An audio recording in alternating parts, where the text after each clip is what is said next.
Hey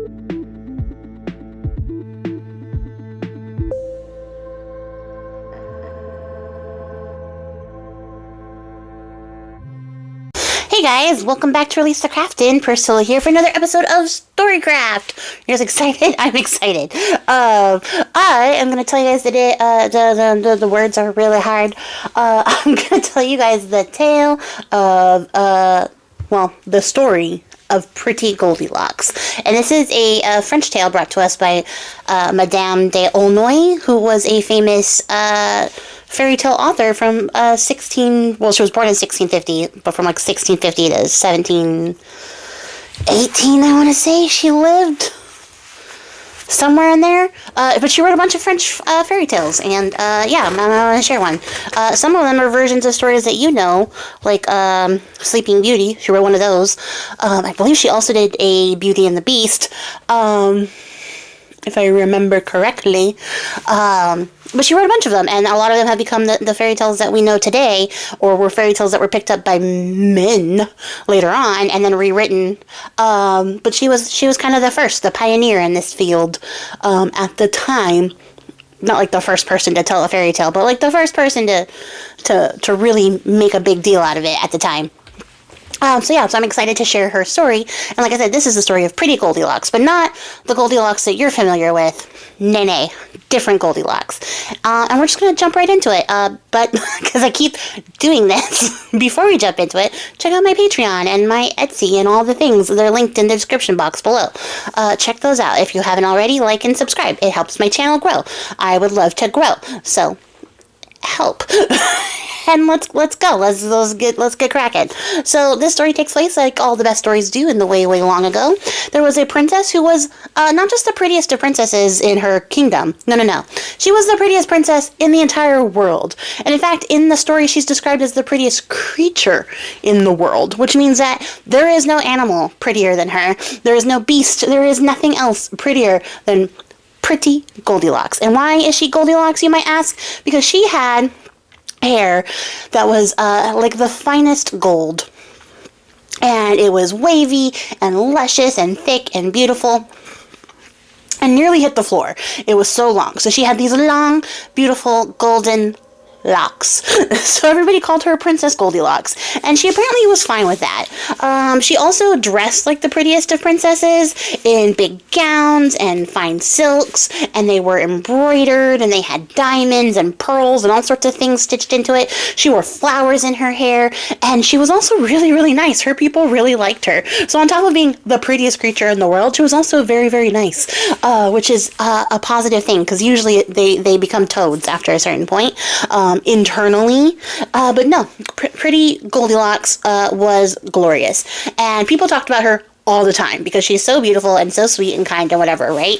And they talk about her so much that it happens to fall into the ears of our king of a neighboring kingdom, who's like, I love thinking about beautiful women I've never seen and don't have any idea what they look like, but she's so pretty and so lovely that I am now in love with her. In fact, he was madly in love with just the stories of her and desired her greatly and was like, I need to marry her. I'm a king, I'm rich, I am entitled to marry the prettiest woman in the world, and so I'm gonna do so. So does he go like court her himself? No.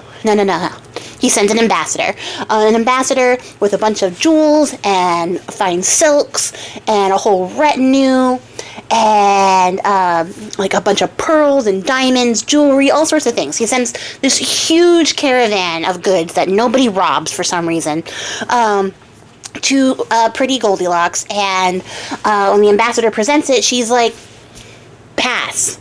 And nobody knows why. Like, she seemed like she was a little bit cranky that day. Like, she might have been in a bad mood. She just wasn't having it. The ambassador's trying to sell the king to her, and she's like, no, hard pass. In fact, no. And the only thing she accepts, she sends everything else back. She's like, take all this shit back. I don't want it. I don't want your king. I don't want his junk. But, so she's not rude by refusing the gift outright. She takes 25 English pins. And I meant to look up what an English pin was. I don't know if it's like a sewing pin or like a hat pin. I don't know pins that well. But it is PINS, pins, that she accepts. She takes 25 English pins, and she's like, there, I accepted the gift, now send the rest of the shit back, I don't want it. And I don't want your broke-ass, stank-ass king. She didn't say that, I added that. But when the ambassador gets back to the city, and he's like a little bit scared to tell the king that he failed in his mission to bring the princess back, when he does tell the king, does he, like, come up with another solution to woo her or decide to go talk to her himself? No. He gets on the ground and he cries like a baby. He has a baby tantrum on the ground. And he is sobbing, and nobody can make him feel better. And everyone's sort of talking about it, and the gossip gets out, and it gets out to his best boy, the king's best boy. So the guy that he's like, this is my man, this is my buddy, this is my ride or die, I love this man. The guy who is so cool and so chill, and everybody really likes him, so they call him Charming. Nobody gets called by their actual names in this story. They all get called by nicknames. So Charming hears about this, and he's like, oh man, I wish the king had sent me. I would have gone and hyped him up like crazy. I would have brought that princess back in no time. I'm young, I'm good looking, I'm attractive. She would have come with me, because I would have sold her, the king, like nobody's business.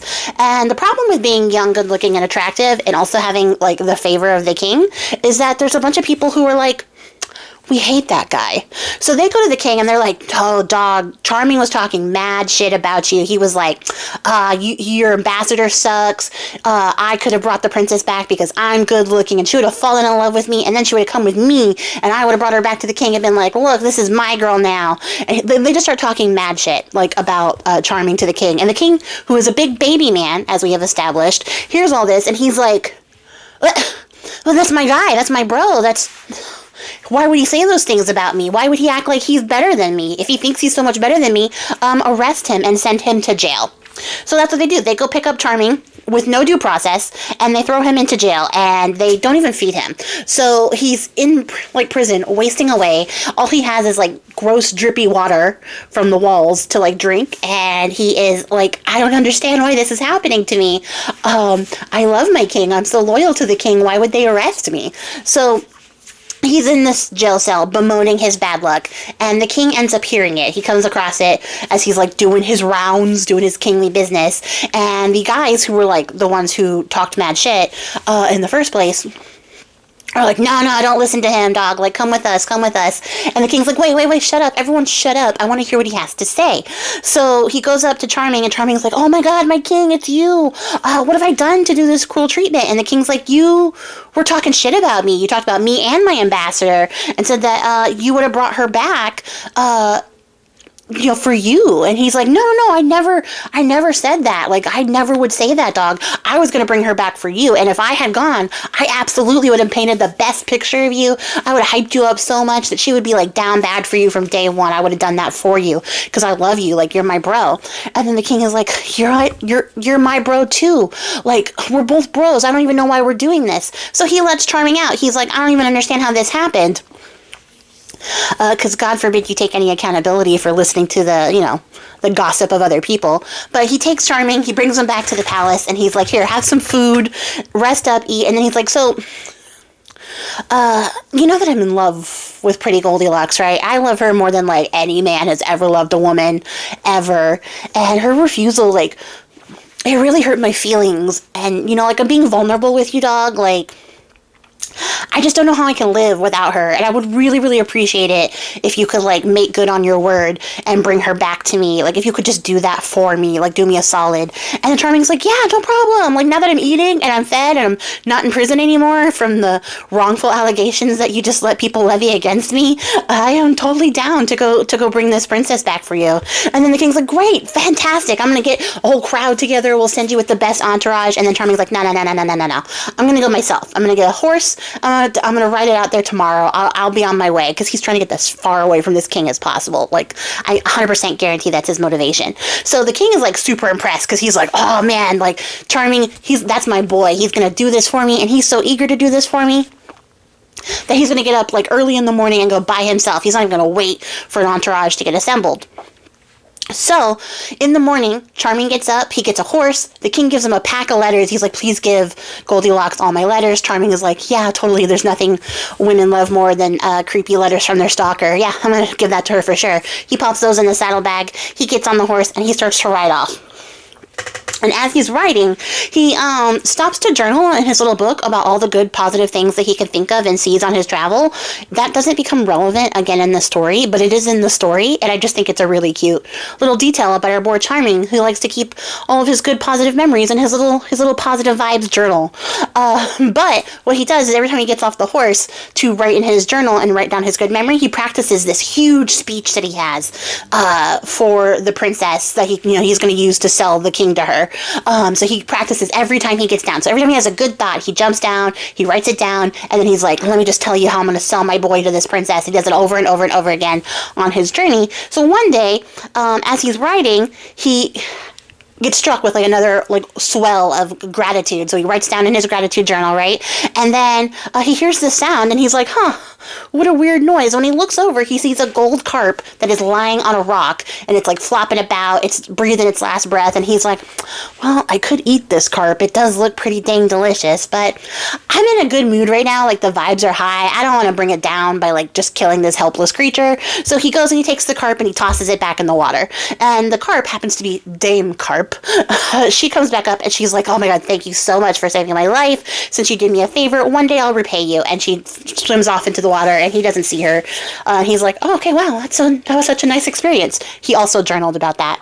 And then on another day during his travels, he sees a raven flying around. It is being chased by an eagle. And he's like, well, that's not fair.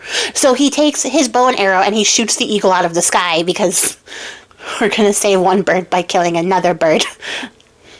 To be fair, I also like ravens, so a little biased as well. But the raven ends up setting down on a branch and he's like, oh my gosh, thank you, sir. That was so generous of you. You saved my life. You rescued this poor raven. And to show you that I'm not ungrateful, one day I'll repay you with a favor. And then he flies off. So Charming's like, wow, what a nice day I'm having. You bet your bottom dollar he journaled about this. And, yeah, he continues on his way. Not a lot else happens on this journey, except for that on the last night of his journey before he makes it to the princess's palace, he hears this noise in the dark in the middle of the night, and he's like, oh, it sounds like an owl. It sounds like an owl in distress, and I must find it. Because this guy is all about saving animals in distress. This is his whole vibe, which I'm here for. So he starts to, search around the dark woods, and he finds an owl trapped in a net, a hunter's net. And he's like, oh my gosh, let me get you out of there, little bird. So he helps the owl get out of the nest. And the owl's like, oh my gosh, thank you so much, sir. I was caught in this. I would have definitely been trapped by the bird catchers and then killed in the next morning. And Charming's like, oh, this is so unfortunate. I hate that we're just torturing these small, defenseless creatures who never did anybody any harm. And so the owl is like, I am so grateful to you for saving my life. One day I'm gonna return the favor. So Charming is like, I'm gonna journal about this, but it's the middle of the night. I can't see anything, so I'm gonna make a mental note to come back and do this in the morning. So he goes back to his camp and does journal about it in the morning, and then goes back towards the princess's palace. And on the way there, he picks up a small dog from one of the shops. He's like, this is perfect. Girls love dogs. And he picks up an embroidered scarf. And he's like, oh, this is also perfect. Girls love scarves. And he continues towards the palace. And when he gets there, he's like astonished. Because the Princess Goldilocks is not just the most beautiful princess in the land, you guys, okay? She's not just the most prettiest of princesses in the world. She's also the richest. So her palace is gold. The street is covered in diamonds and silver and pearls. Everybody's dressed out. The drip in this kingdom is insane. The luxury is everywhere. And he's like, wow. Okay, wait a minute. Here I thought that I was going to be marrying the king is a great favor and boon to you, but maybe the king marrying you is the actual favor. Goldilocks might actually be the prize. So he goes to the palace. They give him a room. They're like, you'll have an audience with the princess tomorrow. Just chill, relax. Everybody's so nice to him there that he's like, wow, everyone's so happy in this place. The princess is really running a great kingdom. She's doing a good job. I really love this. So in the next day, when it's time for his audience with the princess, he ends up dressing himself in a bunch of brocade, in red, with a big hat with red and white feathers on it. He throws the scarf on over his shoulder and he carries a little dog with him, and he looks like 10 out of 10. He's peacocking so hard, you guys. Everyone sees him. People are turning their heads to look at him. They're like, this guy is fine. He's so good looking, and he's so charming, and he's also out here, dressed to the 9s and 10s. He is just absolutely serving every second of the way. And it's so much so that the princesses, ladies in waitings are like telling her like, hey, on your agenda today, you have this meeting with Charming. And she's like, oh, I like the name Charming. That's so nice. He must absolutely be a charmer and he must be good looking and all this stuff. And they're like, girl, you don't even know. If you could see this man, he is so good looking. We've been watching him out the window as he's strutting around this courtyard, all like dressed in his finery. He is so good looking. And then the princess is like, this is what you guys do with your free time? You just look out the window and watch men as they walk around, and the girls are like, and they all wave it off, right? But then the princess is like, wait, if he's actually this good looking, if he's charming, I need to be the best looking I've ever been. So she's like, bring me my best dress, somebody come comb my hair, somebody come make me a fresh flower garland, give me my high-heeled shoes, my fan, and like all the things. Clean out the Great Hall. Everybody sweep it up. Clean this place up. I want it to be pristine. I want them to like see me and be like, she is Pretty Goldilocks, right? So she's like freaking out now too, because she's like getting a little bit nervous because some charming guy is coming to her kingdom. Everybody's checking him out, telling her how good he looks, and she's like, well, I am really good looking, but I could be better looking. I could definitely be better looking for Charming. So by the time Charming gets to the throne room and gets to finally meet the princess, he's like awestruck. He absolutely dumbfounded when he sees her, and he's like, oh my god, she's like a babe. She's so crazy good looking. And everything around us is so rich and like splendid that I don't even know what to do with this. But it only trips him up for like a second, because you guys don't forget, his name is Charming for a reason, right? So he's like, well now, what a pleasure, what an honor, right? And he just rolls right into it. So he goes off and he tells her the entire speech that he's prepared, the speech that he's been practicing the entire way here, all about how wonderful his king is and how she would not be disappointed if she came back with him to marry the king. And she's like, Charming, you give me great reasons, excellent reasons on why I should marry the king. And I really would love to oblige you in this, like, you honestly are so charming, and everything that you've told me is so nice and amazing. I would love to go do this and, like, marry the king and stuff for you. But the problem is that the last time your ambassador came, I had actually just lost this ring for me, like, that I was wearing on my finger. I lost it in the river. It just fell into the river off of my glove, and, like, I'm going to tell you right now, that ring was my most favorite thing ever. It was my most favorite possession of all time. I value it more than my entire kingdom. It was so meaningful to me that once I lost it, I vowed that I would never, ever marry unless somebody brought it back to me. So yeah, you could talk for years and it would never change my mind. I'm not going to get married till I get my special ring back. And Charming's like, oh, that's not how I thought this conversation would go. But, like, I brought you a scarf and a little dog.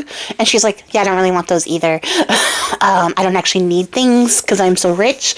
And I don't feel right accepting presents from people when I'm not going to get married until I get my ring back. So he's like, oh, okay.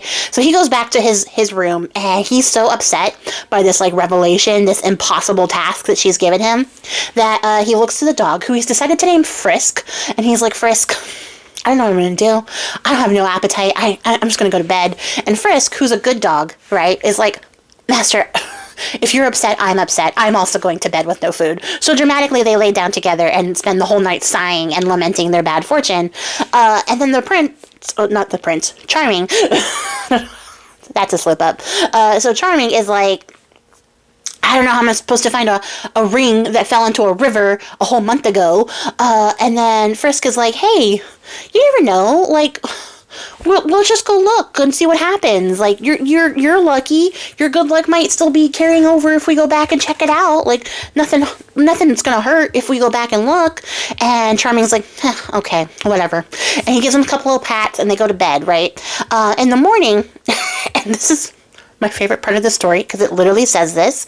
It says, when Frisk gets up, he jumps around, and he's, like, barking, trying to get Charming out of bed. He walks Charming. It does not say Charming walks him. It says once he had walked Charming, so he took Charming out for a walk and was like, come on, boy, let's go out here, get a little walk, get some fresh air in your bones, you know, get your motivation, your spirits up. They end up finally going down to the river together, and Charming is now thinking out loud about his misery and his sadness at not being able to achieve this task for his bro, the king. And then he hears a voice going, Charming, Charming. And he looks around and he's like, there's nobody here. And then Frisk is like, look down. Just look down for a second. And then Charming looks down, and in the water is, in fact, Dame Carp. And she is there, and she's like, hey, I have this ring. It's the ring the princess dropped a month ago. I found it for you in the water. And she's like, since you saved me and I promised to repay you, here you go, take it back. And Charming's like, oh my god, thank you so much. He sits down and he writes in his little journal. And then he goes back to the palace, and they give it to the princess, and she's thinking, like, when she hears that Charming is coming, that he's coming to say goodbye, that he's been, like, defeated by her task. But when he shows up and she has the ring, she's like, oh my gosh, you are truly charming. You have to be, like, very blessed in order to have found this ring for me. And he's like, no, it's all I want to do is help you, get everything that you ever wanted and achieve all of your wants and desires. I'm here to serve, like, as much as I serve my king, I'm here to serve you. And she's like, you are so, so kind. Maybe you can do me another favor, and, because I can't get married until this is actually done, and it's crazy, I should have maybe mentioned this before, but there's a prince that I rejected whose name is Gallifron, and you guys... This sounds crazy. He's not just like a prince, he's not just like a dude. He's a giant ogre. He's a giant monstrous ogre. He's enormous. And he got so offended when I refused his proposal that he threatened to lay waste to my kingdom, and said he would never rest until he had done so. So as long as I'm here, I can defend my borders, but if I leave with you, then there's no one to defend the border. So, yeah, I can't go until somebody kills him. Could you kill him for me? Like, just cut off his head and bring it to me? And Charming's like, I'm not even a knight.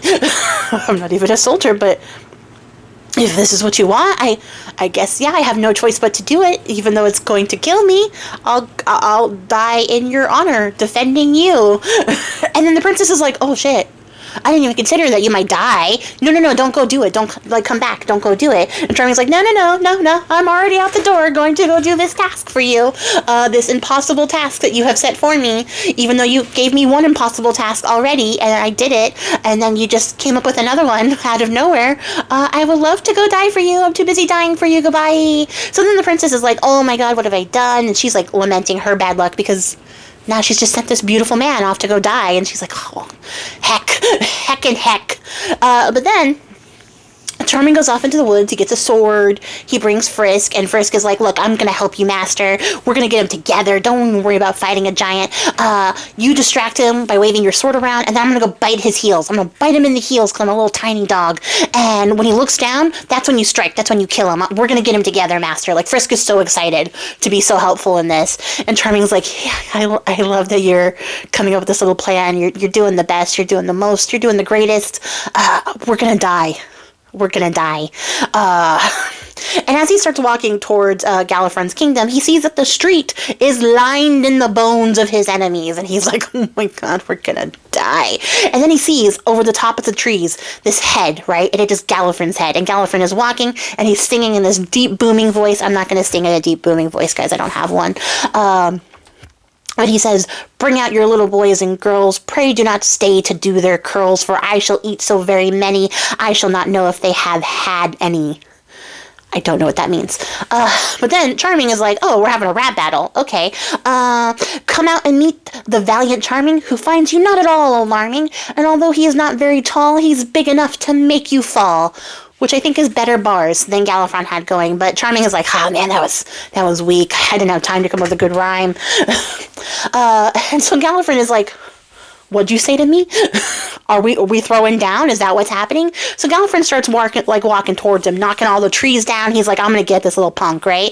And just as he's about to strike Charming down with his giant iron club, a raven flies down from the sky and starts to peck out his eyes and flap his wings in his face. And in the confusion, Charming rushes forward and he strikes him down. And then he cuts off his head.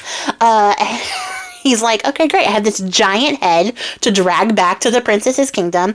And the raven lands, and he's like, hey, since you saved me, don't think I forgot your good deed. You killed the eagle for me, so I killed the giant for you. And then Charming's like, I kind of killed the giant, but you definitely helped, so I really appreciate it, bro. So the raven flies away, and Charming's like, okay, let's get back on the horse and drag this giant head back. And he's like, oh, but before we go, let me just write this down in my little gratitude journal, because I wouldn't have been able to do this without the help of the raven. And when they get to the city, the people start cheering. They're like, oh my god, look at Charming, he's a giant slayer. And the cheers end up reaching the ears of Princess Goldilocks, but she's like, oh, Charming killed the giant, but it cost him his life. That must have been what it is. I'm such a bad person for asking this of him. I'm so horrible. And when Charming shows up, she's like, oh, you didn't die. And he's like, no, I didn't die. But thanks for mourning me. And he's like, so since I killed your enemy, you can now come with me to marry the king, right? You can come marry my master. And she's like, oh, no, I can't until you bring me water from the gloomy cavern. And he's like, what's the gloomy cavern, pray tell?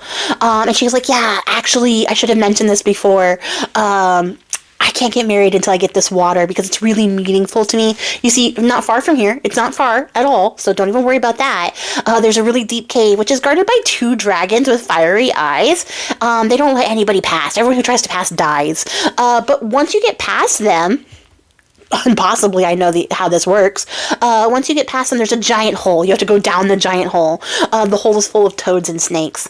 And at the bottom of the hole, there's another little tiny cave. You go into that little cave, and there is a fountain of health and beauty. And out of the fountain comes this water that makes everything it touches wonderful, and everything becomes beautiful. If you're already beautiful, you become more beautifuler. If you are ugly, you become lovely. If you are young, you get old. If you're young, you stay young. If you're old, you get young.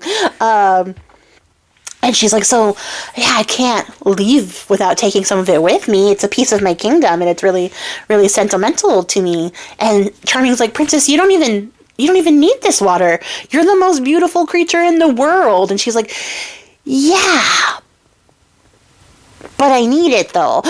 And he's like, oh, my God.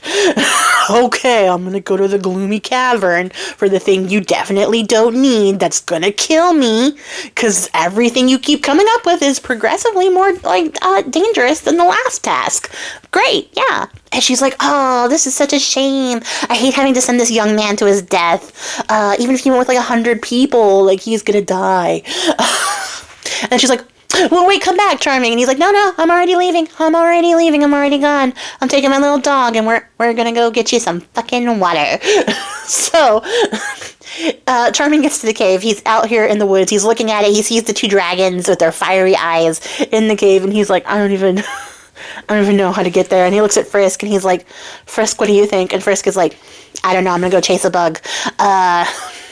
Because Frisk is also terrified of this idea. Frisk has no ideas for this. He's not excited for this one. So he's like, okay, well, he takes out this little crystal flask that Goldilocks gave him, and he's like, I guess I'm just going to charge and see what happens. He pulls out his sword. He's ready to go. And then he's like, I'm definitely going to die. But when I die, go back and tell the princess that I died for her. Just go tell her that. And then go find the king, my master, and tell him everything that happened. And Frisk is like, I'm sorry, what was that? I was chasing a bug. So as he starts to walk forward towards the cave, he hears this voice calling out, Charming, Charming.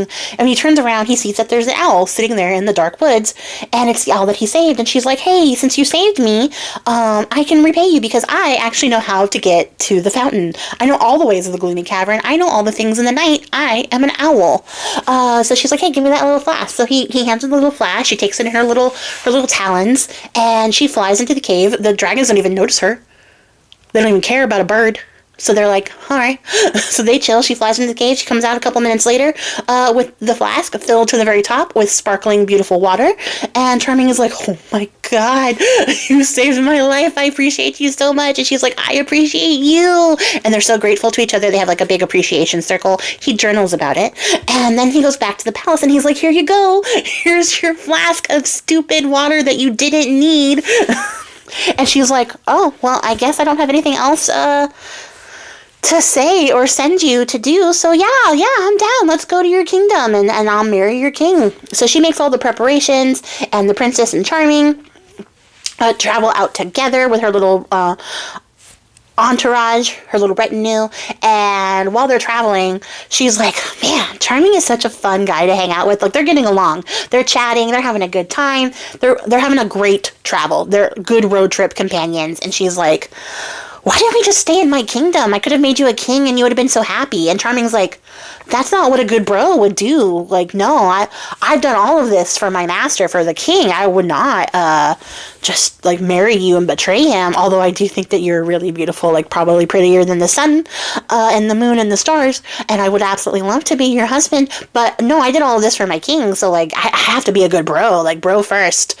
And she's like, oh, no, okay. So when they get there, Goldilocks is like, ah, man, I really like Charming, but I did promise to marry the king, and I guess the only way to solve this is that I will marry the king, who does show up with all the presents. He's like, here's all the presents I got for you. I love you so much. Oh my god. And she's like, yeah, thanks. I'll take those. I'll accept them this time because I did agree to marry you. But also, I want Charming to stay by my side all the time. I want him to be like my accompaniment, my entourage. He's just such a cool guy.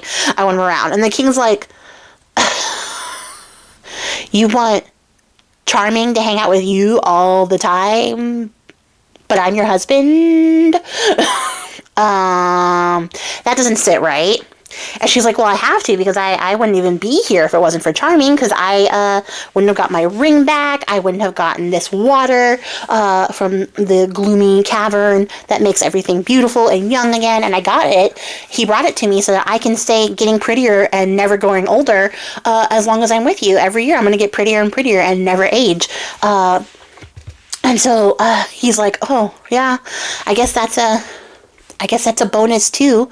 And then he goes back to his guys, the same guys who talked mad shit about Charming before, and they're like, the queen definitely wants to fuck him. Like, she wants Charming. She wants him more than she wants you.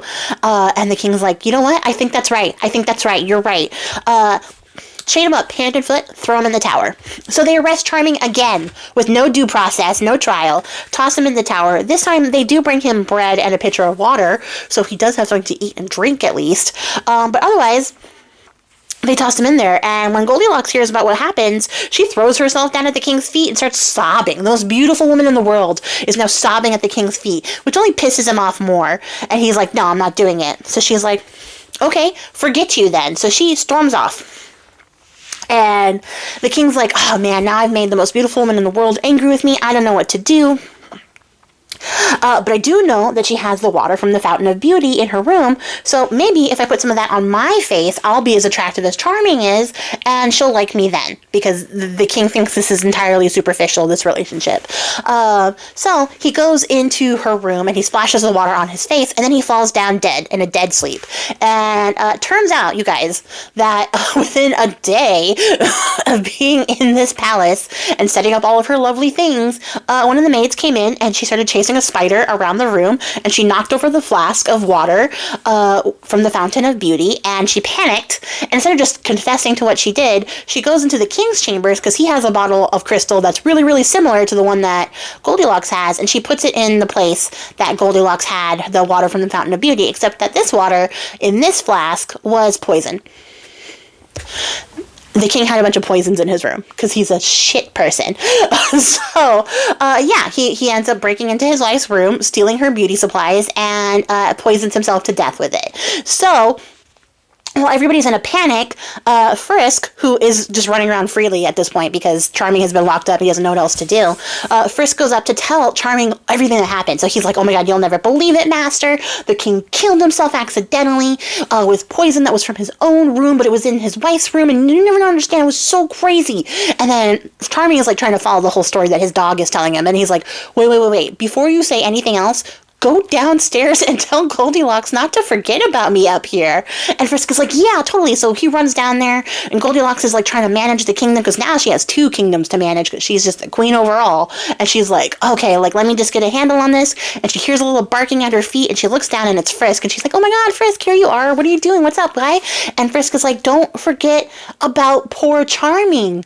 And she's like, oh, Of course not. How could I possibly forget? So she runs up there. She's like, I remember everything this man has done for me. All these extra things I asked him to do that he did just for me. So she gets up there. She unlocks all of his chains with her own 2 hands. And she takes the golden crown that used to belong to the king. She puts it on his head. And she goes, come on, Charming. I'm going to make you a king. I'm going to take you for my husband. And her and Charming get married. And they live happily ever after as the most good-looking people in all of the land. That is the end. I hope that you guys enjoyed this one. It was a fun, bonkers, good time, and I really enjoyed it. So I was happy to be able to share it with you guys. Let me know what you think in the comments below. Are you on Team Charming? Because I think I'm a little bit on Team Charming, our passive-aggressive, like, king. And I will catch you guys all in the next one. Until then, I appreciate your faces. Happy crafting, and goodbye!